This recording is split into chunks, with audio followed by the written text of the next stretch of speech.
आप सभी बच्चों का बहुत बहुत स्वागत है। बच्चे, जैसा आप जानते हैं कि हमने ये PYQ एनालिसिस सीरीज शुरू की हुई है आपके अपकमिंग एग्जाम कैलेंडर को देखते हुए, और आज इसी क्रम में एक और शानदार शिफ्ट का एनालिसिस करने के लिए हम लोग जुड़े हैं। तो आज हमारे पास SSC CGL 23 सितंबर 2024 का शिफ्ट नंबर 1 जो हमें एनालाइज करना है। और चलिए शुरू करते हैं इसका GK GS पोर्शन का एनालिसिस। सबसे पहला क्वेश्चन बोलता है, भारतीय उपमहाद्वीप का उत्तरी मैदान 3 प्रमुख नदी प्रणालियों और उनकी सहायक नदियों के परस्पर क्रिया से बना है। दिए गए विकल्पों में से बेमेल को चुनें। तो 3 कुछ ऐसे होंगे जो एक पर्टिकुलर पैटर्न के होंगे और एक क्या होगा जो कि ऑड वन आउट होगा। और क्या बोलता है, northern plains of Indian subcontinent has been found by interplay of the three major river systems along with their tributaries. ठीक है, तो देखते हैं भाई, सिंधु नदी ठीक है, ब्रह्मपुत्र ठीक है, गंगा ठीक है, गोदावरी। ऑड वन आउट बहुत आसान है बताना। अब वो क्लियर कहता है नदर्न प्लेन, तो ऑड वन आउट क्या हुआ, गोदावरी, क्योंकि गोदावरी क्या है, पेनिनसुलर रिवर है। तो ये तो बहुत लड्डू क्वेश्चन हो गया। गोदावरी की बात करें तो ये सेकंड लॉन्गेस्ट रिवर है बच्चे, है ना। सेकंड लॉन्गेस्ट रिवर इंडिया की है, क्योंकि इसकी जो लेंथ है वो 1465 किलोमीटर है। इसका जो उदय है, ओरिजिन है, वो कहां से होता है, तो त्र्यंबकेश्वर। कहां पर, महाराष्ट्र में, ज्योतिर्लिंग भी है वहां पे। तो rises from Trimbakeshwar in Nashik district of Maharashtra. बाकी चीजें तो ठीक है। सेकंड लॉन्गेस्ट रिवर 1465 किलोमीटर है। इसको दक्षिण गंगा बोलते हैं, क्योंकि उत्तर में जैसे गंगा है वैसे ही दक्षिण में गोदावरी है, मतलब सेकंड लॉन्गेस्ट है। ठीक है, और बात करें डैम्स, तो लॉन्गेस्ट क्या है रिवर, तो गंगा 2525 किलोमीटर वो लॉन्गेस्ट है, और ये सेकंड लॉन्गेस्ट है और दक्कन में, इसलिए दक्षिण गंगा बोल रहे हैं। डैम्स कौन कौन से इस पर, तो एग्जाम में आ सकता है, एक पोलवरम और एक है पोचमपड़। तो पोलवरम आंध्र प्रदेश और जो पोचमपड़ है वो तेलंगाना में है। तो ये इससे संबंधित कुछ और इंफॉर्मेशन है जो आपके काम की हो सकती है। भारत में मानसून की अवधि कितनी है, तो देखो ये वाला जो क्वेश्चन है, मतलब इसके लिए कोई पढ़ाई अलग से नहीं करता है। ये बनता कैसे, ये बनता है आपके जनरल अवेयरनेस से। तो जून से सितंबर महीने की बात करें बच्चे, तो जून से सितंबर महीने की बात करें तब तक आपका मानसून होता है। यानी अगर मैं महीनों की बात करूं तो जून, जुलाई, अगस्त, सितंबर, 4 महीने, यानी लगभग 120 दिन। तो यहां पे देखो 120 दिन के क्लोज कौन है, 100 से 120 दिन, ये एकदम ठीक है। और सबसे ज्यादा बारिश कहां पर होती है, मौसिन राम। तो ये वेटेस्ट प्लेस ऑन अर्थ है मौसिन राम, और ये जो वेटेस्ट प्लेस ऑन अर्थ है मौसिन राम, ये कहां पर है बच्चे, मेघालय। तो मौसिन राम मेघालय। अच्छा, एक और बात देखते हैं कि ये जो शब्द है मॉनसून, ये किस भाषा, तो मौसिम से ये शब्द आया है। लो भाई इसको सही कर लेते हैं। तो मौसिम से ये शब्द बना है मॉनसून। ये जो मौसिम है ये किस प्रकार का वर्ड है, अरेबिक वर्ड है। ठीक है, उसी से शब्द बना है मॉनसून। ठीक बात है, चलो ये भी हमने डिस्कस कर लिया। और इंडिया में इंपॉर्टेंटली साउथ वेस्ट जो दक्षिण पश्चिमी मानसून हवाएं हैं वो मुख्य बारिश इंडिया में लाती है। आशा भोसले ने 2002 में किस फिल्म के लिए सर्वश्रेष्ठ पार्श्व गायिका महिला श्रेणी में अंतरराष्ट्रीय भारतीय फिल्म अकादमी पुरस्कार जीता था। ऐसे जो क्वेश्चंस होते हैं वो मुझे लगता है SSC इसलिए डालता है क्योंकि उसको ये दिखाना है कि तुम सब तो नहीं बना पाओगे। इसलिए मैं जानबूझ के एक ऐसा क्वेश्चन डालता हूं कि चलो तुम कहीं से पूरे के पूरे ना ले आओ। अरे भाई, इस क्वेश्चन का क्या सेंस है। अब आप एक बात सोचो, 2024 में आप 2002 में किसी को आईफा मिला है, कौन सा बच्चा पढ़ेगा और क्यों पढ़ेगा। फिर तो ऐसे तो उसको पूरे जितने आईफा हुए अभी तक सब पढ़ लेने चाहिए। और उसमें भी आप ये नहीं पूछ रहे कि चलो मान लो कोई इंपॉर्टेंट कोई फिल्म या बेस्ट एक्टर एक्ट्रेस के जो अवार्ड जिसपे सब लोग नजर रखते हैं, क्या पूछा है, पूछा यह है कि आशा भोसले जी को सर्वश्रेष्ठ जो बैकग्राउंड प्लेबैक सिंगर होता है ना, तो उसमें फीमेल कैटेगरी में अवार्ड मिला है। मतलब जाहिर सी बात है, क्वेश्चन मेकर क्या चाहता है कि ये किसी से ना बने, ताकि कोई ये ना कह दे कि अरे SSC के तो पेपर आसान आते हैं। तो ये ऐसे क्वेश्चंस में परेशान मत हो बच्चे। ऐसे क्वेश्चंस का हकीकत बात यह है कि कुछ नहीं किया जा सकता। आप ऐसे क्वेश्चंस की तैयारी नहीं कर सकते, क्या तैयारी करोगे। और अगर करना चाहो तो फिर आपके पास वही है, आईफा जितने हुए सब पढ़ो। और फिर आईफा ही क्यों, अन्य जितने भी नेशनल अवार्ड्स हैं सब पढ़ो। और फिर वही क्यों, ऐसे बहुत सारे फिल्म इंडस्ट्री के अवार्ड्स हैं नेशनल इंटरनेशनल लेवल पे, सब पढ़ो। और सबके 25-25 साल पुराने पढ़ो, क्योंकि कहीं से भी आ सकता है ना। इसलिए कहने का मतलब है कि ये नहीं पढ़ना है। ऐसे क्वेश्चन को आपको कुछ नहीं करना है, कहीं कुछ भी नहीं किया जा सकता, उसमें कोई तैयारी काम नहीं आ सकती। अब ये तो बात ये है कि जिसने तुक्का लगा दिया उसका सही हो गया, क्योंकि बहुत रेयर चांस है कि किसी को एग्जैक्टली मालूम हो, कि पता चला भाई वही व्यक्ति ने अवार्ड दिया हो या जो ले रहे हो वही हो शामिल, तब बता देंगे।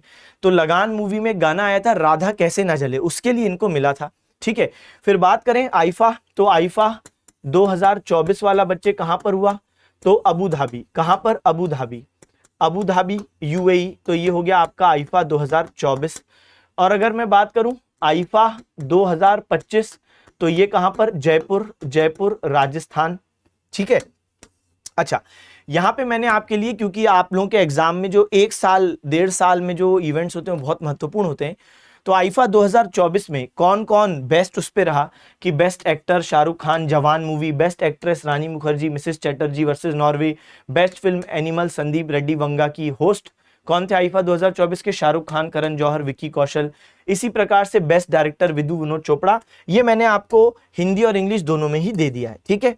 चलो, निम्नलिखित में से कौन नीम से संबंधित है। चलो, यहां पे एक ऑप्शन है पिनेटली, एक है पामेटली, एक है स्पाइंस, एक है टेंड्रिल।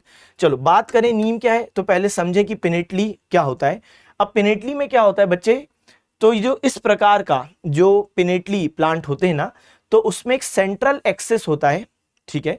और फिर उससे बहुत सारे लीव्स निकले होते हैं, जैसा आप देख पा रहे हो, ये होता है पिनेटली। तो एक सेंट्रल एक्सेस होगा। ठीक है। इसको मिड रिब ब्रांच भी बोलते हैं। अच्छा, इसके अलावा अगर हम बात करते हैं पामेटली, तो इसमें क्या होता है, आप देखोगे कि एक ये आपको दिख रही है रिब, और यहां से देखो एक सिंगल पॉइंट से सब निकल रहे हैं, तो ये होता है पामेटली अरेंजमेंट। और ये क्या होता है, पिनेटली। तो नीम क्या है, नीम देखो, नीम ये, तो नीम क्या है बच्चे, पिनेटली है। तो इसमें कोई डाउट वाली बात नहीं होनी चाहिए। यहां पे मैंने आपके लिए डिफरेंस भी लिख दिया है कि पिनेटली और पामेटली में क्या फर्क है। तो आप देखो कि पिनेटली में क्या होता है बच्चे, a number of leaflets are present on a common axis, एक कॉमन एक्सेस पे बहुत सारी लीफ, तो ये पिनेटली हो गया। चलो आगे बात करें, भारतीय संविधान के भाग 5 में अनुच्छेद 52 से 78 तक डैश से संबंधित है। तो आर्टिकल 52 से 78 किससे संबंधित है, बहुत सिंपल क्वेश्चन है, क्योंकि यूनियन एग्जीक्यूटिव से संबंधित है। अगर मैं बात करूं यूनियन गवर्नमेंट, तो आर्टिकल 52 से 151, इसी आर्टिकल 52 से 151 यूनियन गवर्नमेंट के अंतर्गत आप क्या देखते हो भाई, यहीं पे आ जाता है आपका क्या, तो union executive, union legislature, union judiciary, 52 से 151 ओवरऑल। और इसमें जो एग्जीक्यूटिव है, कार्यपालिका है, वो 52 से 78, जिसमें कौन कौन आता है, vice president, article 52 there shall be a president, तो 52 आर्टिकल किससे संबंधित है, there shall be a president. फिर vice president article 63 there shall be a vice president. Prime minister और काउंसिल ऑफ मिनिस्टर्स, तो आपको मालूम है there shall be a council of ministers headed by a PM for aid and advice of president 74, और attorney general 76। ठीक है। तो एक ये बात हमारी हो गई। और देखो, तो साइंस के क्वेश्चन साइंस के एक्सपर्ट फैकल्टी डील करेंगे। 2023 तक भारत में सबसे लंबी छलांग लगाने का रिकॉर्ड किसके नाम है, तो सही जवाब है बच्चे जैस्विन एल्ड्रिन के नाम है। तो कुछ ये इंपॉर्टेंट नेशनल रिकॉर्ड्स हैं जिसपे आ जाते हैं क्वेश्चन, जैसे पुरुषों में जैस्विन एल्ड्रिन साहब ने एक कारनामा करके दिखाया था साल 2023 में। अब ये तो 2024 में आपसे पूछ रहा है, तो जाहिर सी बात है ये करंट अफेयर्स का आपका क्वेश्चन हो गया, सही बात है ना, ये तो उसका पूछने का हक है ना, तो ये कोई गलत चीज नहीं है।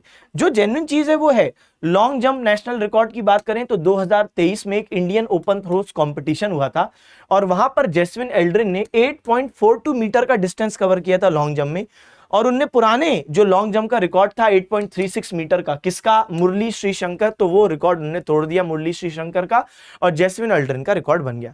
अगर मैं महिलाओं की बात करूं तो ये कोई करंट की बात नहीं है, लेकिन बहुत सालों से अंजू बॉबी जॉर्ज जी का रिकॉर्ड बना हुआ है। अंजू बॉबी जॉर्ज जी ने एथेंस 2004 ओलंपिक्स में जो 6.83 मीटर का डिस्टेंस कवर किया था लॉन्ग जंप में, वो अभी तक महिलाओं में इंडिया में रिकॉर्ड है। अच्छा, इसके अलावा इस साल की एक घटना है 2025 की, जो आपके एग्जाम में बहुत इंपॉर्टेंट है, एक नेशनल रिकॉर्ड बना है बच्चे, गुलवीर सिंह 5000 मीटर रेस में गुलवीर सिंह साहब ऐसे पहले, ना सिर्फ भारतीय, पहले एशियन है जिन्होंने 13 मिनट के अंदर 5000 मीटर कंप्लीट किए हैं। ठीक है, तो 13 मिनट के अंदर 5000 मीटर कंप्लीट किए।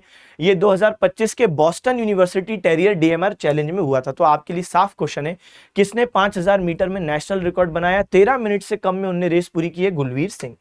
चलो, भारतीय संविधान के अनुच्छेद 1 में निम्नलिखित में से किसका उल्लेख है, क्या है भाई, आर्टिकल 1 कि इंडिया है ना, that is Bharat shell be a union of states, तो ये इसका सही जवाब है, इसमें कोई समस्या वाली बात नहीं हो सकती। तो आपको मैं दिखा भी देता हूं, ये बड़ा इजी क्वेश्चन है क्योंकि आर्टिकल 1 सब पढ़ते हैं, इसमें कोई नई बात नहीं पूछी। तो India that is Bharat shell be a union of states. फिर इसमें क्या है, स्टेट्स और territories shall be specified in the first schedule. तो आप जानते हो पहला शेड्यूल जो है वो फर्स्ट आर्टिकल से रिलेटेड है, और इस पहली अनुसूची में राज्य और केंद्र शासित प्रदेशों के नाम है। इसको शेड्यूल में क्यों डाला है? क्योंकि कभी कोई बदलाव करोगे तो शेड्यूल में बदलाव होगा राज्य या यूनियन टेरिटरी का, वरना अगर आर्टिकल में ही होता तो आप सोचो कि हर बार जब आप किसी राज्य का नाम चेंज कर रहे हो या किसी को आप यूनियन टेरिटरी बना रहे हो या किसी को यूनियन टेरिटरी से हटा रहे हो या दो यूनियन टेरिटरी को मर्ज कर रहे हो, तो हर बार आपको मेन आर्टिकल में चेंज करना पड़ता। जैसे हमने देखा 2020 में क्या हुआ, दमन और दीव और दादरा नगर हवेली को एक यूनियन टेरिटरी बनाया। तो जाहिर सी बात है ये चेंज आपको दिखाना पड़ेगा संविधान में, तो ये हमने बस फर्स्ट शेड्यूल में चेंज कर दिया, वरना हमें आर्टिकल में चेंज करना पड़ता है ना। समस्या ये है, इसलिए कई बार शेड्यूल्स जो होते हैं उनका काम होता है कि जो फ्रीक्वेंट चेंज वाले आर्टिकल हैं उनसे जुड़ जाओ, ठीक है। तो ये शेड्यूल का काम है, चेंजेस शेड्यूल में होते हैं। तो अब देखो बात करें तो इंडिया जो है वो क्या है, holding together federation. Holding together federation का मतलब समझते हो भाई, एक होता है कमिंग टुगेदर फेडरेशन, जैसे अमेरिका है, अमेरिका में बहुत सारे राज्य, बोलते हैं ना यूनाइटेड स्टेट्स ऑफ अमेरिका, तो बहुत सारे राज्य हैं जो कि मिले। तो राज्य पहले थे, उनने मिलकर एक यूनियन क्रिएट किया, यूनाइटेड स्टेट्स ऑफ अमेरिका बनाया कि भाई हमारे पास अगर हम लोग एक हो जाएंगे तो हमारे पास जो रिसोर्सेज है वो भी एक हो जाएंगे, हम लोगों के लिए फायदा है, डिफेंस में भी हमको फायदा मिलेगा। इंडिया ऐसा नहीं है, इंडिया क्या है, होल्डिंग टुगेदर फेडरेशन। इंडिया पहले आया, राज्य बाद में आए। इंडिया प्राचीन समय से, हम पढ़ते हैं प्राचीन भारतीय इतिहास, लेकिन महाराष्ट्र, गुजरात, मध्य प्रदेश ये कहाँ थे प्राचीन भारत में? नहीं थे, एरिया था लेकिन नाम तो नहीं थे। महाराष्ट्र गुजरात 1960 में बने, एमपी 1956 में बना। मैं क्या बताना चाह रहा हूं, मैं ये बताना चाह रहा हूं कि इंडिया पहले है और राज्य बाद में आए हैं, ठीक है। तो होल्डिंग टुगेदर फेडरेशन बोलते हैं इसे। अली अकबर खान को डैश बजाने के लिए जाना जाता है, तो सरोद बजाने के लिए जाना जाता है। बात करें अली अकबर खान साहब की, तो ये बाबा अलाउद्दीन खान के बेटे जी का नाम है। चलिए, तो ये है अली अकबर खान, और मैं आपको ये लिस्ट कई बार दिखा चुका हूं कि यहां से इनसे संबंधित कई सारे क्वेश्चन बनते हैं। तो उस्ताद अलाउद्दीन खान क्या बजाते हैं? सरोद। इनको बोलते हैं बाबा अलाउद्दीन खान, तो बाबा इनको प्यार से इनके शिष्य बोला करते थे। उनके एक शिष्य में से हैं रविशंकर साहब, जो क्या बजाते हैं? सितार। तो ये बजाते हैं सरोद, उनके शिष्य बजाते हैं सितार, क्योंकि ये मल्टी इंस्ट्रूमेंटलिस्ट हैं, बहुत सारे इंस्ट्रूमेंट्स बजा सकते हैं। तो सितार भी जानते थे, लेकिन मेनली सरोद के लिए जाने जाते हैं। लेकिन रविशंकर साहब, इन्हें तो भारत रत्न मिला है, ये सितार बजाते थे। तो अलाउद्दीन खान साहब के बेटे का नाम है अली अकबर खान, तो ये है भाई अली अकबर खान, और ये भी क्या बजाते हैं? अपने पिता की तरह सरोद बजाते हैं, ठीक है। तो ये हमारे प्रश्न का जवाब हो गया। इनको क्या अवार्ड्स मिले? 1967 में पद्म भूषण और 1989 में पद्म विभूषण से भी सम्मानित किया जा चुका है। क्या बात है। चलो, इनमें से कौन 1924 में आयोजित भारतीय राष्ट्रीय कांग्रेस के बेलगाम अधिवेशन के अध्यक्ष थे? गांधी जी आज तक सिर्फ एक ही कांग्रेस सेशन के अध्यक्ष रहे, और वो है बेलगाम। अच्छा, बात करें फर्स्ट प्रेसिडेंट ऑफ कांग्रेस 1885, तो सही जवाब क्या है बच्चे? WC बनर्जी, व्योमेश चंद्र बनर्जी। अगर बात करूं पहले पारसी अध्यक्ष, पहले पारसी अध्यक्ष कौन है बच्चे? 1886, नाम क्या है? दादा भाई नेहरू जी पहले पारसी अध्यक्ष हैं 1886।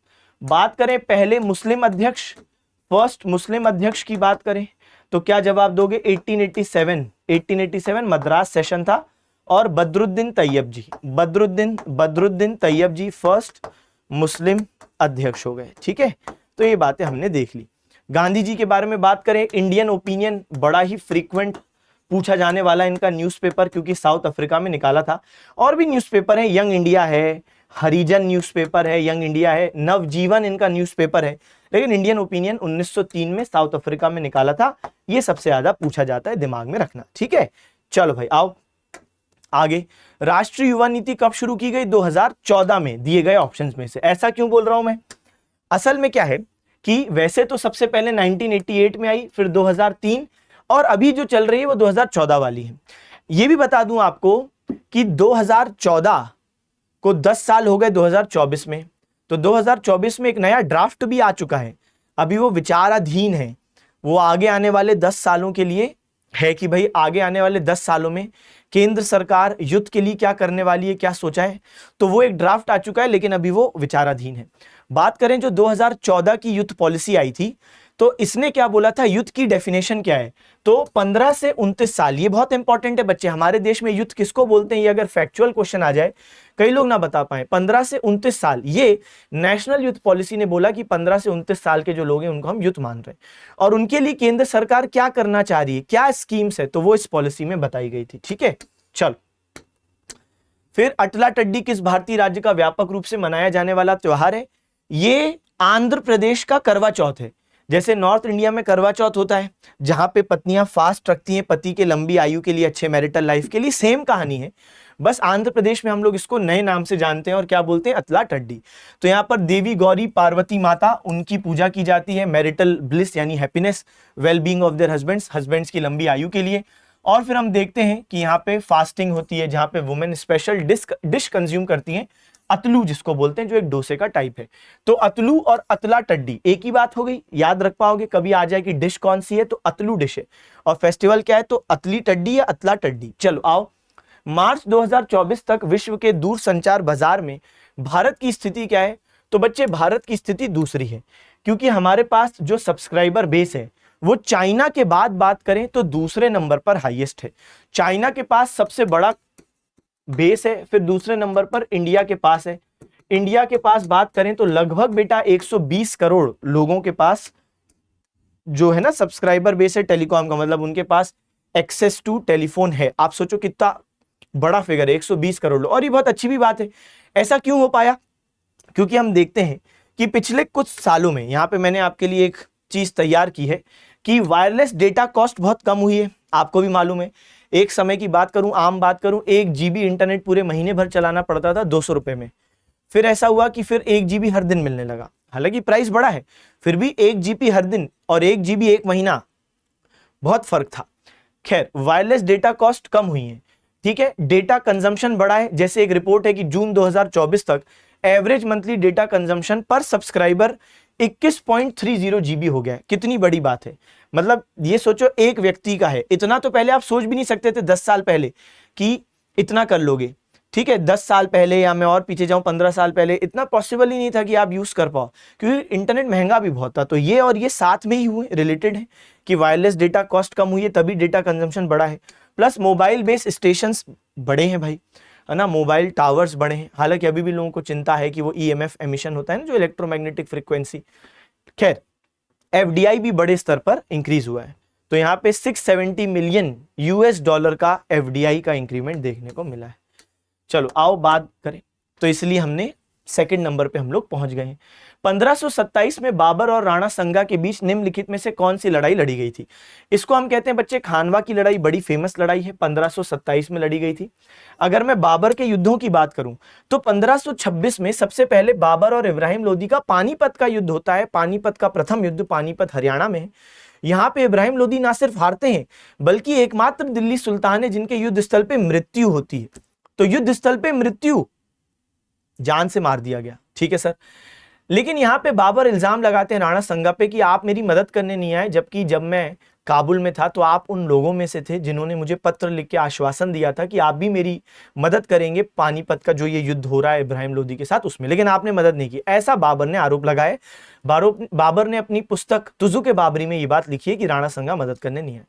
इसलिए अगले साल खानवा का युद्ध, और इसमें राणा संगा की हार हुई। पहले इब्राहिम लोदी की हार हुई, फिर राणा संगा। अगले साल मेदिनी राय, राजपूत राजा चंदेरी MP में, तो फिर मेदिनी राय की भी यहाँ पे हार होगी।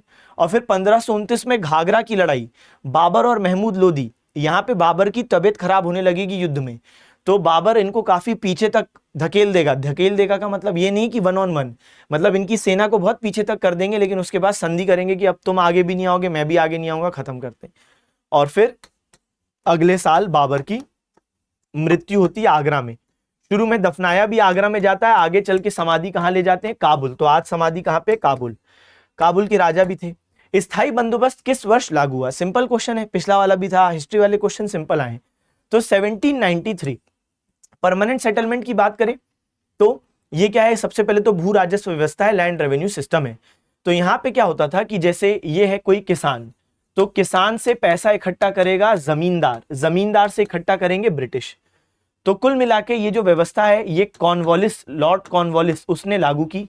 इससे पहले एक व्यवस्था थी इजारेदारी प्रथा, वो लागू थी। उसमें सबसे ऊंची जो बोली लगाता था उसको ठेका दे दिया जाता था कि 1 साल के लिए तुम इकट्ठा करोगे इस क्षेत्र से कर। लेकिन फिर जमींदारी या परमानेंट सेटलमेंट ने बोला कि नहीं, ये बोली लगाने वाला काम खत्म करो, 1-1 साल ठेके वाला काम खत्म करो, एक आदमी को परमानेंट जिम्मेदारी दो, उसको ही पूरे गांव का मालिक बनाओ। तो जमींदार को ब्रिटिशों ने जिम्मेदारी दी कि भाई तुम गांव के मालिक हो और तुम्हें यहां से इकट्ठा करना है टैक्स।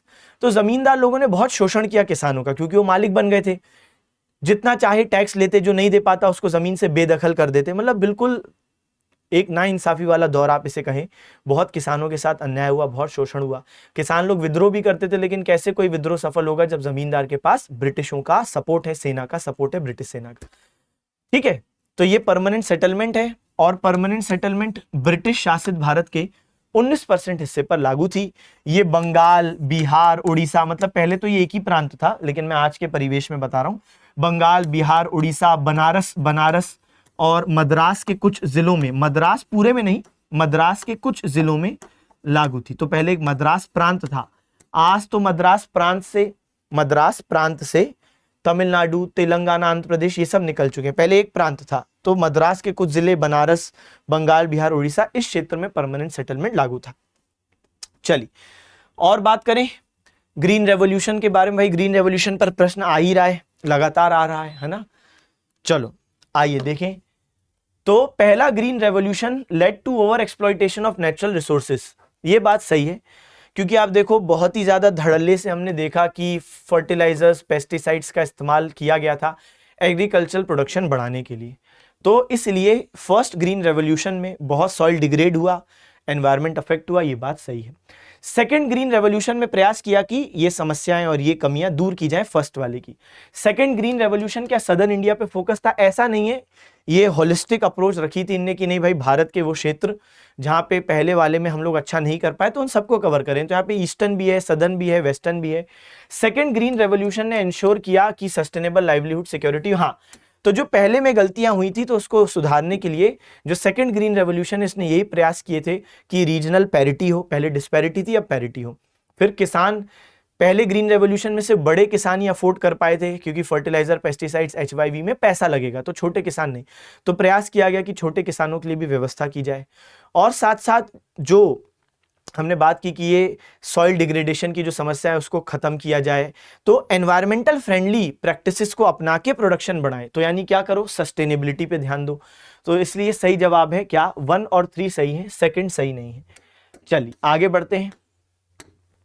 निम्नलिखित में से किस राज्य की सरकार ने 2022-23 के लिए अपने वार्षिक बजट में आसरा पेंशन योजना के लिए 11,728 करोड़ आवंटित की हैं? अब ये जो क्वेश्चन है ये आपका, अभी तो ठीक है हम लोग इसका जवाब दे रहे हैं, लेकिन ये तो क्वेश्चन आपको नहीं आएगा।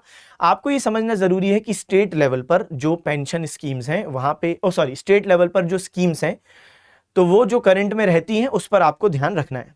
अब ये वैसे स्कीम है बहुत पुरानी, बहुत पहले लॉन्च हुई थी, लेकिन सुनिएगा असल में कहानी ये है कि ये जो साल आपको मेंशन किया गया 22-23, तो इस साल ना ये स्कीम बहुत चर्चा में थी और केंद्र सरकार थोड़ा सा नाराज थी तेलंगाना से। क्यों नाराज थी?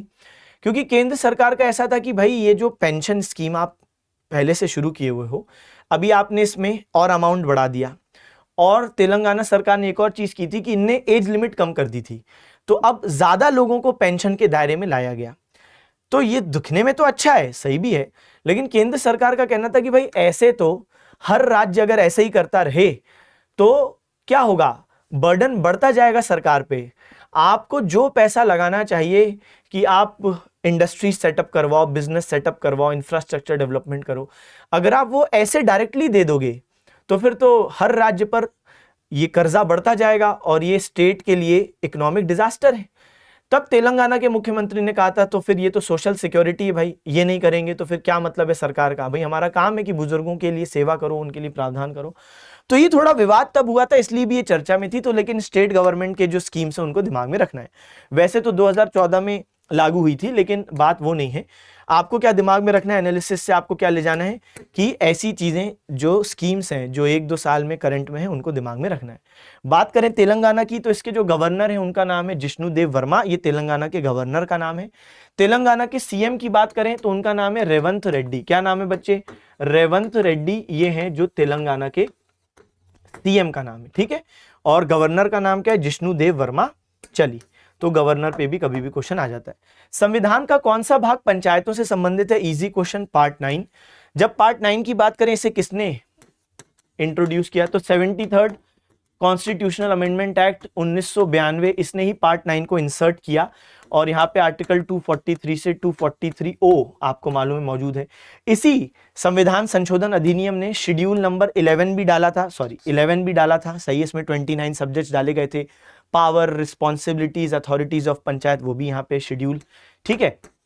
और बात करें तो ये बेसिकली क्यों बनाया गया, क्योंकि आपको मालूम है एक आर्टिकल 40 था जो डीपीएसपी, तो जहां पे क्या था कि ग्राम पंचायत को क्रिएट करो, उनको पावर दो, तो आर्टिकल 40 डीपीएसपी को लागू करने का ये एक तरीका भी आप इसको कह सकते हो, सही भी बात है ना। तो ये कुल मिला के बात है, इंडिया में जो पंचायती राज है वो 3 टियर है ना। तो यहाँ पे जो 73rd कॉन्स्टिट्यूशनल अमेंडमेंट एक्ट ने जो पार्ट 9 में बोला क्या है, 3 टियर, तो विलेज लेवल पर है, इंटरमीडिएट लेवल पर है और डिस्ट्रिक्ट लेवल पर पंचायत के क्रिएशन की बात है।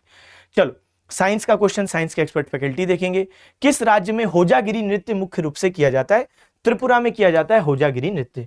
अभी जो त्रिपुरा में है जो होजागिरी नृत्य, तो उसमें एक विशेष बात क्या होती है वो हम पढ़ेंगे कि वहां पे एक माता जी हैं लंपरा, तो उनको थैंक्स करने के लिए किया जाता है कि आप अच्छा हार्वेस्ट हमको देना, है ना, तो अच्छा हार्वेस्ट हमको देना, तो उसके लिए हम आपको एक शुक्रिया अदा कर रहे हैं कि आप हमारे साथ बने रहना, प्रेयर कर रहे हैं।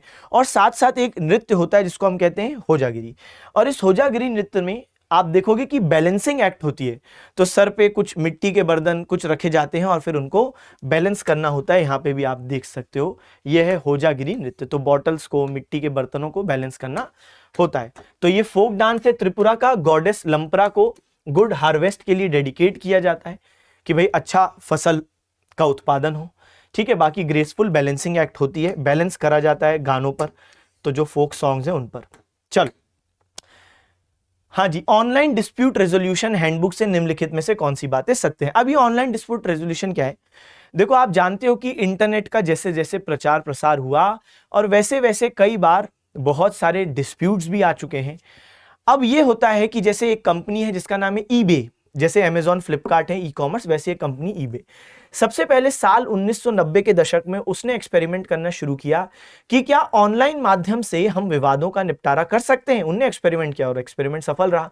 फिर उनने बड़े स्तर पर सेलर और बायर के बीच में डिस्प्यूट रिजोल्यूशन करवाए। अब फिर कोविड का दौर आया, तो कोविड के दौर में जब लोग घरों से नहीं निकल पा रहे हैं, तो ऐसी स्थिति में ये विवाद पे फिर से चर्चा हो गई कि भाई ऑनलाइन डिस्प्यूट रिजोल्यूशन करना चाहिए, जजेस को भी, कोर्ट को भी, सबको करना चाहिए कि घर बैठे बैठे सुनवाई हो, इस पे काम करें। लेकिन इसको जो लीड करने वाला जो एजेंसी है वो मिनिस्ट्री ऑफ साइंस और टेक्नोलॉजी नहीं है, बल्कि नीति आयोग लीड कर रहा है, ठीक है। और अभी ये विचार विमर्श के प्रोसेस में है। तो पहला तो गलत है, यहाँ पे आउटसाइड कोर्ट, डिजिटल टेक्नोलॉजी और टेक्निक के माध्यम से डिस्प्यूट रिजोल्यूशन होगा, हाँ। और development of ICT and increase use of internet has played a major role for ODS. सही बात है। अगर भाई इंफॉर्मेशन कम्युनिकेशन टेक्नोलॉजी और इंटरनेट नहीं होता तो फिर आप ऑनलाइन डिस्प्यूट रेजोल्यूशन कर ही नहीं सकते, 2 और 3। तो सही बात यहां पे हिंदी में भी है कि आईसीटी के विकास और इंटरनेट के बढ़ते उपयोग ने ही ओडीआर के लिए प्रमुख भूमिका निभाई है। तो एकदम बिल्कुल सही बात है ये भाई, अगर ये नहीं होता इंटरनेट तो कैसे आप डिस्प्यूट रेजोल्यूशन ऑनलाइन करते। तो 2 और 3 सही। हाँ, भारत में लचीला मुद्रास्फीति लक्ष्यीकरण ढांचा भारतीय रिजर्व बैंक अधिनियम 1934 में संशोधन के बाद कब पेश किया गया? ये बड़ी इंटरेस्टिंग चीज है। अब क्या होता है ना कि जो सरकार होती है उसको अपना इलेक्शन देखना होता है, लोगों में उसको अच्छी इमेज बनानी है, तो वो हमेशा चाहती है कि महंगाई कम से कम हो। लेकिन जो बैंकर्स हैं, जैसे आरबीआई की बात करें, वो चाहता है कि नहीं, थोड़ा बहुत लिमिटेड इन्फ्लेशन जरूरी है ताकि प्रोड्यूसर्स एनकरेज्ड रहें कि प्राइस बढ़ रहा है। तो उनको मोटिवेट करने के लिए जरूरी है कि थोड़ा कंट्रोल्ड इन्फ्लेशन हो, लॉन्ग टर्म इकोनॉमिक ग्रोथ के लिए भी जरूरी है। तो ये हमेशा विवाद चलता रहा कि इन्फ्लेशन सरकार कम चाहती है लेकिन थोड़ा इन्फ्लेशन आरबीआई चाहता है। तो फिर ये कई सारे विवादों के बाद क्या किया गया, 2016 में एक चीज अपनाई गई कि हम क्या करते हैं, फ्लेक्सिबल टारगेट रखेंगे। तो अभी क्या टारगेट चल रहा है इंडिया में? अभी टारगेट चल रहा है 4 ± 2%, यानी इन्फ्लेशन रेट हर साल 4 ± 2%। +-2 का मतलब यह है कि 4 से 2 ज्यादा यानी 6 हो गया अपर टॉलरेंस लिमिट, और 4 से 2 कम यानी 2 हो गया लोअर टॉलरेंस लिमिट। मतलब इसी रेंज में इन्फ्लेशन होना चाहिए, ना इससे ज्यादा ना इससे कम। अगर ये रेंज टूटेगी तो फिर यहां पे केंद्र सरकार बिल्कुल आरबीआई के ऑफिशियल्स को चिल्लाएगी और उनसे पूछेगी ऐसा कैसे हुआ, ये आपका फेलियर है, क्यों आप इन्फ्लेशन इससे ज्यादा बढ़ने दे पाए। तो आप हमेशा इतने में ही मेंटेन करो, उसके लिए आरबीआई प्रयास करता रहता है। इसको हम कहते हैं फ्लेक्सिबल इन्फ्लेशन टारगेट। 2016 में अडॉप्ट किया गया और कई सारे देश इस पे ऑलरेडी काम कर रहे हैं। आरबीआई की एक्ट जो 1934, क्योंकि आपको मालूम है कि भाई आरबीआई एक्ट 1934 की है और उसी के अंतर्गत 1 अप्रैल 1935 को आरबीआई का गठन हुआ, हेडक्वार्टर मुंबई में है। तो आरबीआई एक्ट 1934 में अमेंडमेंट किया गया ताकि ये जो स्टैट्यूटरी बेसिस है इसको दे पाए, किसको, तो फ्लेक्सिबल इन्फ्लेशन टारगेट, तो एफटीआई इसको क्या कर दें बच्चे, स्टैट्यूटरी बेसिस, यानी बिल्कुल कानूनन बना दें कि यहां पे कोई ऐसी बात नहीं कि मुंह जबानी बोल दिया कि नहीं, कानूनन रूप दे दिया गया है और तब से अभी तक स्थिति कंट्रोल चल भी रही है। अच्छा, ये किस कमिटी ने रिकमेंड किया था, तो उर्जित पटेल कमिटी 2014, तो इन्होंने रिकमेंड किया था फ्लेक्सिबल इन्फ्लेशन टारगेटिंग। ठीक, चलो भाई आगे बढ़े। अंडमान और निकोबार द्वीप समूह में कौन सा राष्ट्रीय उद्यान मेगापोर्ट केकड़ा खाने वाले मैकॉक, निकोबार कबूतर और विशाल डाकू केकड़े जैसी प्रजातियों का घर है? अब यहां पे देखो, ये क्वेश्चन ने डराने का प्रयास किया है, लेकिन साफ बोला अंडमान निकोबार का नेशनल पार्क बताओ। तो देखो, अगर आपको बेसिक भी आइडिया है तो रेमोना कहां पर, रेमोना असम का है, ठीक है। मौलिंग कहां पर, अरुणाचल प्रदेश का है मौलिंग नेशनल पार्क। और पापीकोंडा कहां का है, आंध्र प्रदेश का है। और अगर मैं बात करूं दिए गए ऑप्शंस में से एक ही है जो अंडमान निकोबार का है, तो सही जवाब हो गया कैम्बे। अब अगर मैं इसको क्या करता, अब अगर मैं इसको बोलता कि सिर्फ अंडमान और निकोबार के वो ऑप्शंस डाल देता, तब तो वो बहुत टफ हो जाता क्वेश्चन, लेकिन ऐसा उसने नहीं किया, तो सिंपल क्वेश्चन था, क्योंकि नेशनल पार्क वाला चैप्टर तो आप पढ़ के ही जाते हो। तो north button, middle button, south button, तो ये 3 हो गए बटन वाले, तो बटन वाले अंडमान निकोबार कर लो। कैम्पबेल बे, गैलेथिया, माउंट हैरियट, तो ये नाम आपको थोड़े से विदेशी फिरंगी टाइप लगते हैं, तो ये याद कर लो। कैम्पबेल, गैलेथिया, माउंट हैरियट की अलग ही नाम है, अलग ही नाम दिख रहे हैं। चलो, इसके अलावा सैडल पीक, ये सब विदेशी नाम दिख रहे हैं ना, तो ये कहां पे, अंडमान निकोबार। और महात्मा गांधी और रानी झांसी, तो कैसे याद रखो, 1947 में ब्रिटिश हमको आजाद करके अंडमान निकोबार चले गए, मैं सिर्फ एक इमेजिनरी स्टोरी बता रहा हूं, ऐसा कुछ हुआ नहीं था। तो वो चले गए कहां, तो अंडमान निकोबार, तो उनने वहां पे अपने अपने नेशनल पार्क स्थापित कर दिए, Campbell, Galathea, mount Harriet, saddle peak, विदेशी नाम। जब ये बात हमारे महात्मा गांधी और रानी झांसी को पता चली, तो वो भी वहां पे गए उनको निकालने के लिए कि निकलो ब्रिटिश फिरंगियों। चलो, बाकी ये 3 बटन वाले हो गए। चलो आगे, निम्नलिखित में से कौन ऋग्वैदिक जनजाति के 3 वर्गों का हिस्सा नहीं है?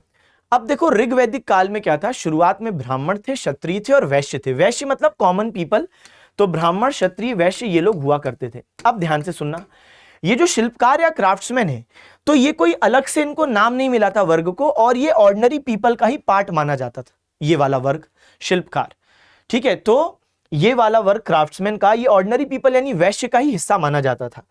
तो कुल मिला के ऋग्वैदिक काल के प्रारंभिक चरणों में ये 3 थे, प्रीस्ट, ब्राह्मण, वॉरियर, क्षत्रिय, ऑर्डिनरी पीपल, वैश्य, और क्राफ्ट्समैन भी थे, लेकिन इन्हीं के अंदर मानते थे। लेकिन फिर ऋग्वैदिक काल के अंतिम चरणों में हम देखते हैं कि इनके अलावा एक चौथा वर्ण आ गया जिसको नाम मिला शूद्र, और फिर जो क्राफ्ट्समैन है इनको इस कैटेगरी में डाल दिया, जैसे मोची हो गए, कुम्हार हो गए, तो उनको यहां डाल दिया, लेकिन शुरू में वो वैश्य में थे। तो यहां पे अब इसने क्या बोला कि कौन हिस्सा नहीं थे, तो क्राफ्ट्समैन हिस्सा नहीं थे, बाद में आए हो, है ना। तो यहां पे मैं क्या कर दूं, यहां पे हमने इसको सही कर दिया। हाँ, 2004 में कबड्डी का पहला विश्व कप कहां आयोजित हुआ था? First world cup of kabaddi was organized in, तो जितने भी कबड्डी वर्ल्ड कप हुए सब इंडिया में हुए हैं, ठीक है। तो आप देख सकते हो, तो पहला वाला होस्ट मुंबई, जो हमारे क्वेश्चन का जवाब है। दूसरा होस्ट पनवेल, पनवेल महाराष्ट्र में है। एक मीम भी है ना कि जल्दी बोलो मुझे पनवेल निकलना है, पनवेल महाराष्ट्र में है। अहमदाबाद गुजरात, तो अभी तक जितने भी होस्ट हुए सब कहां हुए? इंडिया में। 2004, 7, 16 सब इंडिया, और जीता भी सब में इंडिया है, कोई और जीता ही नहीं।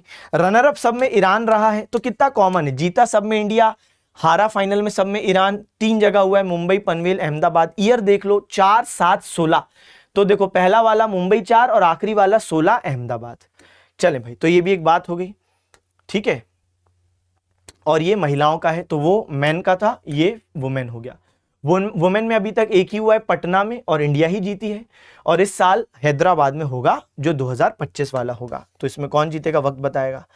चले, तो ये आपके पास है कि सबसे ज्यादा बार इंडिया ही मैन में जीता है 3 बार, और वुमेन में इंडिया 1 बार, ठीक है। तो ये हमारे सवाल का जवाब हो गया। चलो भाई खत्म करें। तो फिर यहाँ पे अब हमारा जो एनालिसिस है उसको हमने खत्म कर दिया है। मुझे आशा है आपको समझ में आया, अच्छा लगा, तो जरूर कमेंट सेक्शन में बताइएगा कैसा लगा। पढ़ते रहें, सिलेक्शन ले, माता पिता का नाम रोशन करें। Okay, bye bye, thank you, tata, see you again.